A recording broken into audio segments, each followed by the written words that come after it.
Hello everyone, hope you're doing well. Welcome to a quick market update brought to you by the FTX app. Let's just do the big stuff. Bitcoin, ETH, the shitcoins that are pumping, equities, and how to put it all together. I did record a 15-minute version of this a second ago, but my mic wasn't plugged in, so forgive me if I'm slightly more curt on this occasion. Nothing's changed for BTC. I wish I had better news. I wish I had some news or something interesting, but really it's been a case of the monthly time frame, and this is also the only time frame that really hasn't been chopped up too massively. Monthly resistance, the range high 57.58, the midpoint 43.47, the range low 35.37, and that's really been the only game in town, as I mentioned, the only time frame that hasn't been full of fake outs, ugly candles, or anything else. You could make a tentative case that we are at kind of an early version of monthly support, given this lowest close close to 39. But in general, I'm not as fond of this level. And in the past, when it comes to my own trading, if I ever have like a level that I really like, and then I trade a level just ahead of it because I'm greedy or impatient, it on average, it doesn't end super well. So there is some support, some structure here at 39, but there's nothing I can do about it because I don't trade in front of levels that I think are better, especially if the market is so close to them, right? So it's very much been a case of range high to range low to range midpoint, and it looks like the evidence suggests that the market's moving back towards the range low, right? So some structure here, but not my favorite, and I think the weekly time frame really makes that clear.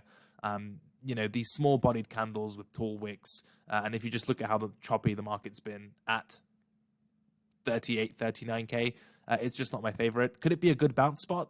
Potentially, right? I mean, we've had 5 red weeks. So any type of mean reversion or oversold bounce is certainly plausible, especially if equities play ball. It almost doesn't matter what BTC TA looks like. If we get a bounce in equities, there's a good chance the BTC follows, and you feel really smart about that meh monthly level. So that's always something worth bearing in mind, and we will spend more time talking about the correlations. For some time, the daily time frame was sort of tradable on its own accord around this 40K handle.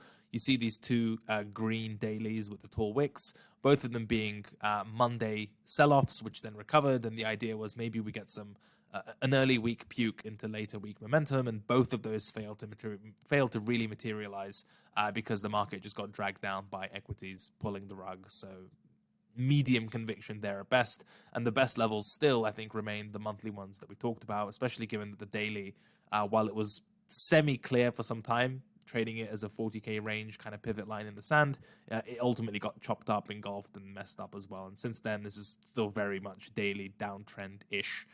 So I see no reason, as per the previous streams, to really get too horny ahead of higher time frame structure. One thing to note on the daily time frame viewing these monthly levels, well, two things.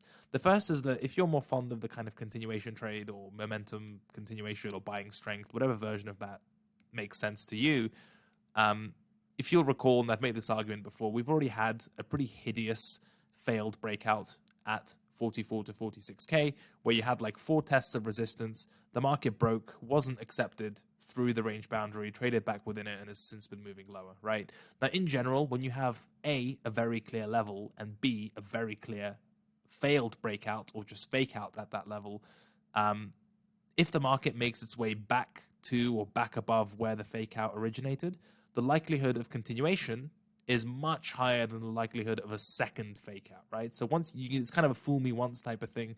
You get the big breakout through a key level, really exciting, and if that fails, that's the setup. And then if it does it a second time, I think in general, betting on it happening again isn't great. And at that point, if it's managed to creep its way back up and close through, or close in this case above the resistance where the fake out initially took place, then the likelihood of that's, just seeing that as a sign of strength is much more accurate in my view. So for those looking for green candles to get on board, I think a lot of that was happening in this 40K and it was messy and not really significant. I think it would be significant if the market trades back through where the failed breakout took place. The second thing I want to note is the market's still choppy and still in the range. I know, newsflash, but if you consider what happened at resistance, whereby we had multiple touches, break, which failed, and then the market went down, one scenario to bear in mind is that we get a kind of mirror equivalent of that at support. So generally, as you've maybe seen in other videos, the basic premise of trading support resistance is first test, best test, which is to say that, support and resistance are at their best, or maybe give the most tradable or predictable reactions when they are fresh and when the market's retesting newly established levels, right? Now, with the second test or third test, or with each subsequent test, the likelihood of a breakout or a fake out increases, and just in general, the veracity of the level decreases and price action gets messier and clunkier. So just like we had 4 tests, breakout, failed breakout to the upside, support has also been tested a bunch, right? So there's a world in which if you want to nibble at this or get bullish, you wait for something similar, something risk-defined to form, which is attempt to move lower, a breakdown which fails, and then at that point when the market, just like here, once it was accepted back within the range, you knew it was kind of toast. We could expect something similar at support should this materialize. If it breaks down and then falls back in the range, that would be a good thing.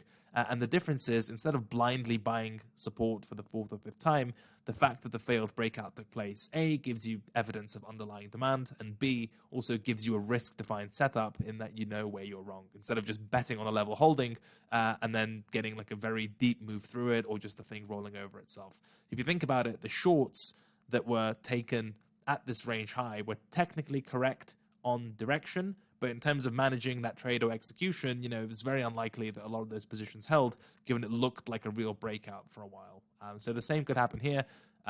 It could look like shit for some time, but then the clearer long trade emerges should the market be accepted back within the range after failing to break out from it. So just something to bear in mind in terms of how old and beaten up these levels are getting, and maybe getting a mirror range setup as well. I really think that's it for BTC. No other game in town for me on lower time frames or anything else. Even kind of BTC strength has been retracing driven by big moves in equities. So why not go to the only time frame that's unchopped, which is the monthly, and mostly monitor that, which is what I've been doing. Hope that makes sense. ETH, I'm not as fond of the ETH monthly in terms of structure. You could make a tentative case. I mean, it's not the worst thing I've ever seen, that there's some semblance of monthly support here.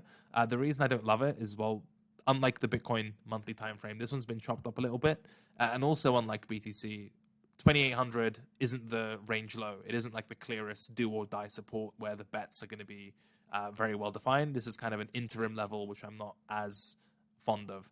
I think ETH has clearer structures on the weekly time frame for both just trading and directional bias. The way we did it in Technical Roundup for ETH USD is this entire 3K block cluster thing is just resistance area in general.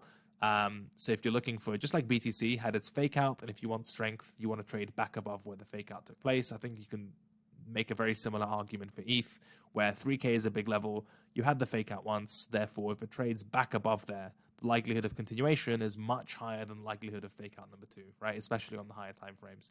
But in the interim, I'm not terribly fond of this area for being some sort of higher low candidate. I just don't think it's too close to resistance, and it doesn't have like a clear high time frame kind of range low or just structure that I like in general.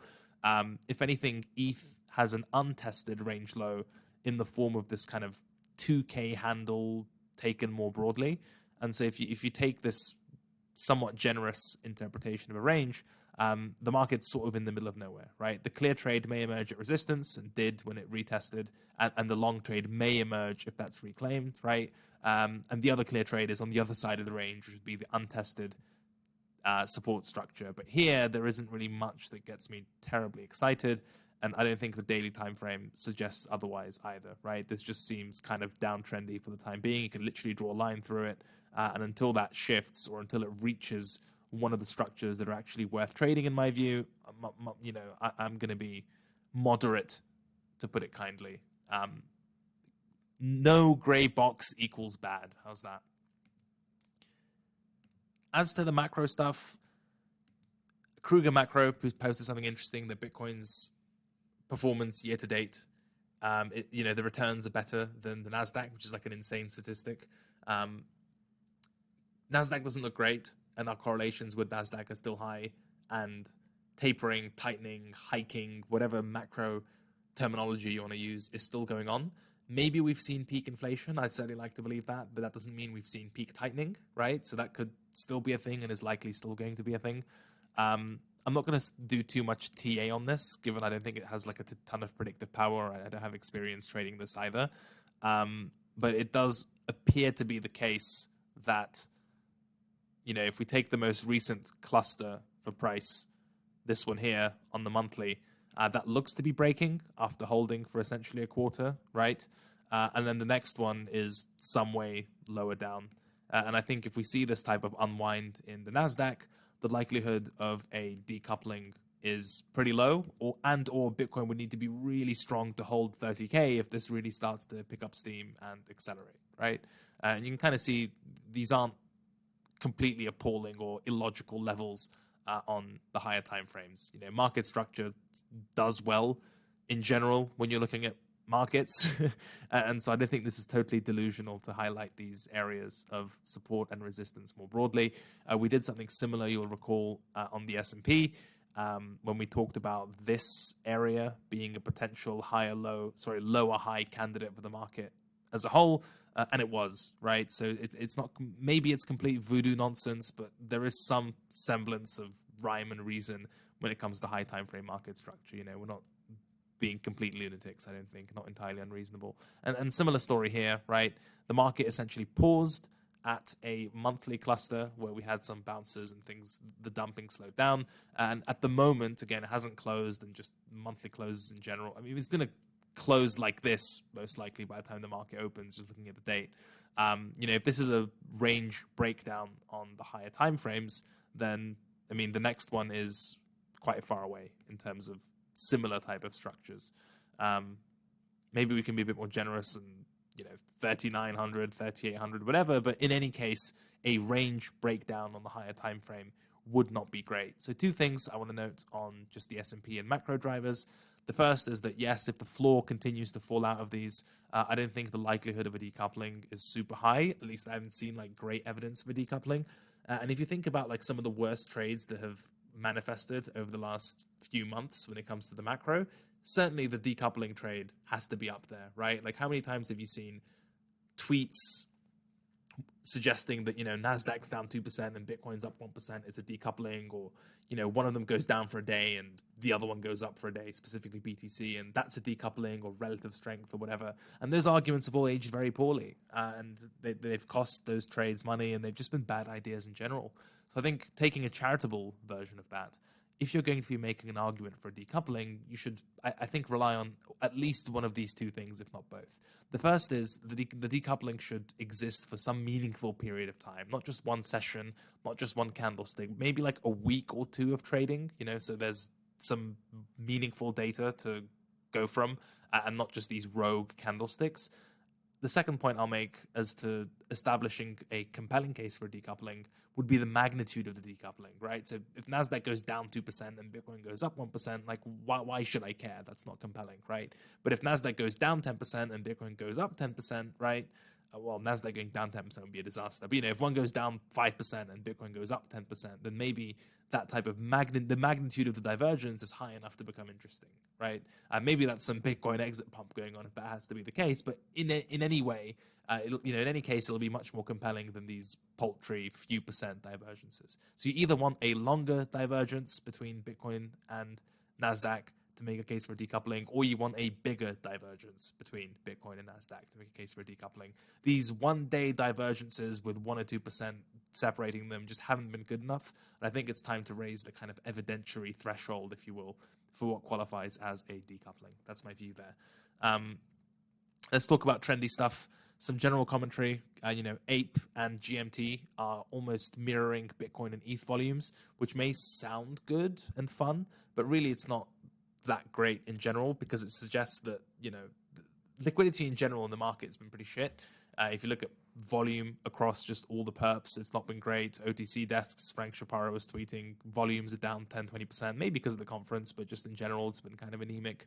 And what you want to see is a strong bid and high volumes trading in Bitcoin and ETH, and then for that trading to trickle down into lower cap altcoins with some decent dispersion and distribution, right?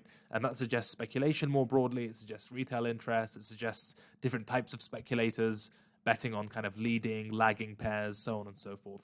When you have literally two coins which have nothing to do with each other, And that's the only game in town. It doesn't suggest any of those things of new retail participation, widespread speculation, different types of speculators, etc. It just suggests that there's a pool of crypto native money that's going to trade anything that moves, and the best we can afford is one or two things moving at a time, and everything else is going to be dead, and the entire market is going to chase one or two of those things. That doesn't exactly scream kind of healthy liquidity conditions, but the upside is when you do have those coins which soak up all the existing volume and liquidity, they trade very well on a technical basis, right?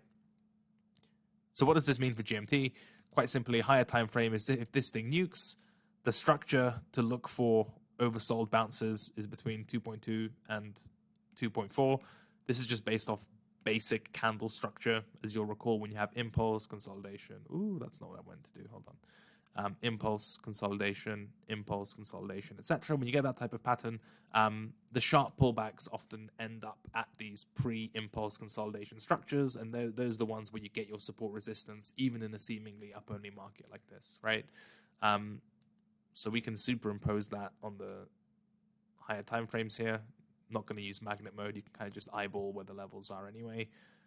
So any big nukes, that's sort of the area to look for bounces. As for where the market is right now, you could just do the same thing, right? Highest close, range high. Lowest close, range low. If the daily closes below the range high, you can have a reasonable expectation for it to move towards the range low, or at least continue trading within this consolidation. And then basic range trading rules apply, right? So for example, if you get a close below, but then it reclaims the failed breakout, that's probably a continuation setup. If it nukes the support and fails to break down there, or just gives some sort of bounce, there's a trade available there as well. If it's a bigger unwind type of nuke, there's a bet to be made on the weekly structure in this whole congestion zone, because otherwise it's going to zero. Like, this is all very 101 stuff that we've covered at length and ad nauseam, just in terms of our range trading repertoire. And there is a video on the channel somewhere about range trading basics, so if you need a refresher, feel free to go there. But yeah, in general, when you have markets like this, up, sideways, etc., just outline what the sideways bits look like, and those are going to be your main dynamic, if you will, support resistance structures. As for APE, there is some fundamental stuff going on, which some smart people tried to explain to me, but unsurprisingly, I was too dense to comprehend. I think same rules apply, right? If you're going to get any sort of scary big nukes, trying to catch them around the previous range or pre-breakout cluster, those are certainly the areas to perk up, and where you're, at the very least, oversold bounces, if there are going to be any, will come from, right? And in the case of APE, the first level is 14, the other one is close to 12, kind of range high, range low type of thing. In the interim, if this is going to aggressively continue, and I'm not a huge fan of this volatility expansion after a move like this, but in general, if this is going to continue, and there's some crazy funding going on in this thing as well. I think farmers are trying to offset hedges, and again, a bit of fundamental background going on. But if you're going to get aggressive trend continuation, it's going to come from this daily cluster between, what is that, 18 and 19. If 18, 19 breaks, you get a pretty decent shot, I think, of punting it at the higher time frame structure. Otherwise, this is your nearest support. That's all I've got, really. I hope this is helpful. Just as a quick summary, Bitcoin still mostly focused on monthly levels, some support at 39, but overall just really choppy. So why not use the only unchopped time frame, which is the monthly? Clearest 35, 37, tentative case at 39. I wouldn't blame you for trading it, but it's not one I can punt personally. And all the time frames are agonizing and very much equities driven. ETH. Oh yeah, and as to the upside, given the failed breakout, if you get trading back through where that took place, that's a pretty decent continuation setup. ETH, same logic applies as for the failed breakout. Fool me once at 3K, probably won't fool you twice. So any good weekly close back above 3K, probably get some sustained upside. Otherwise, I'm not as fond of this mid 2K area for a higher low. Could be wrong, but it's just not super compelling to me. The only other compelling area is the untested range low closer to 2K or thereabouts. And as long as the market is between the gray boxes, I'm not going to be super keen on putting on positions. More broadly, maybe we've seen peak inflation. Not sure we've seen peak tightening. It's unlikely, or how priced in that is, I'm not entirely sure. Indices still look kind of rough. I mean, if they bounce, we'll bounce as well. If they dump, we'll dump as well. Monthly or higher time frame structures don't look great on these. As far as decoupling goes, as mentioned, you either want a longer decoupling or a more blatant decoupling. Falling for these 1-2% 1 day relative strength setups haven't been very rewarding from a trading point of view. So I would be I would raise the standard for what it means to decouple if that's the kind of trade you're looking for. As far as altcoins, just getting battered, to be honest, for the most part. And if you're going to trade them, trade the ones which are doing the most volume. They tend to trade quite cleanly and respect technicals, and the whole market's kind of looking at them. So there's some self-fulfilling prophecy there as well. And as far as those go, if you get big nukes, look at the weekly consolidations, both on GMT and APE. Otherwise, there are some daily ranges to poke at if you're bored. That's all from me. Hope that was helpful. A slightly longer video than usual. Leave me a comment. I would love to hear your feedback as to whether you prefer a bit more depth than the usual just kind of BTC, ETH, and go away type of thing. Thank you again for FTX for supporting us. I know we repeat ourselves a lot, but it is the best mobile trading app on the market. Any crypto mobile stuff, go there to do it. And more importantly, support them because they support us. Subscribe, like, we keep it real. Sound like a failed hip-hop artist when I say that. Anyway, love you all. Take care. I will see you next week. Have an excellent weekend. Bye-bye.